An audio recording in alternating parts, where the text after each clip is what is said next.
Hi guys! Today's video, I would like to show you how to make sponge cake or loop lemon cake. So, ayan na nga. Magsa-start tayo sa pag-preheat ng ating oven sa 170 degrees Fahrenheit hanggang 40 minutes. Ayan ang mga ingredients. May isa akong lemon.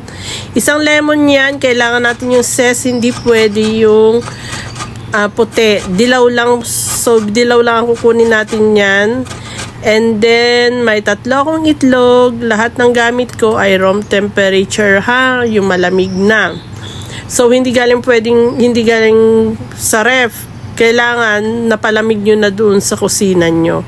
So, separate natin ang dilaw at saka sa puti. So, kailangan hindi natin malagyan ng dilaw yung ating puting itlog. Kasi baka pwedeng hindi siya mag-bubbles. Or, pwede naman yon, pero kung kinakailangan ay sana ay wag nang malagyan. Pero na-try ko rin yon, nalagyan dati ng dilaw, hindi naman siya pumalpak. So, yan na nga. I-mix lang natin yan kung wala kayong hand mixer. Wala kayong electric mixer, ay pwedeng hand mixer. Mayroon tayong 1/4 cup na sugar, puti. So, ayan, konti-kontiin lang natin. Kasi yung ating sugar ay 3/4 yan. Gagamitin natin sa susunod yung kalahati mamaya, ha? And then, may 1 teaspoon white vinegar ako. Pwedeng cream of tartar. Kung walang cream of tartar yon, white vinegar. 1 teaspoon lang. And then, mix lang natin hanggang sa maging supik siya. So, ayan, mix lang natin. Nakita nyo, pilay na yung aking electric mixer, pero pwede pa siya. Nasira kasi yung isa niyan. Yung isang kamay niyan.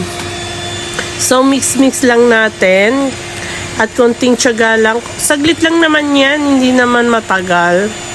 Then, ayan, yung ating dry ingredients, yung 1 1/4 cup all-purpose flour natin. Ang 1/4 dyan ay corn flour. So, kapag may cake flour kayo, ay walang problema. 1 1/4 ang tamang sukat. Kalahating sugar cup. Then, sip natin. Baking powder, 1 teaspoon and 1/2 teaspoon salt. Pwedeng iodized salt. Okay, basta pino siya. Tapos, mix lang natin yan para mapino. Yung ating vegetable oil ay 1/3 yan. 1/3 cup. Pwede nyo i-separate yung liquid and then mamaya na lang yung yung dry ingredients natin. Tapos 1/4 cup na milk. Fresh milk yung gamit ko. Pwedeng evaporada milk. And then, yung itlog natin, yon, ipagsama-sama lang natin yan. Lemon juice, lemon zest, yan, sama-sama na yan. Tapos pag nasama-sama na natin lahat yan, ay ipagsama na natin yung ating blender kanina na egg white, yung ating mixer natin.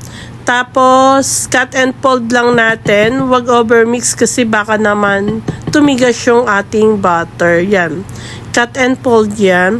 Shoutout po pala yan sa mga bagong pasok sa aking channel at sa mga dati ko pang supporter, ay shoutout sa inyo.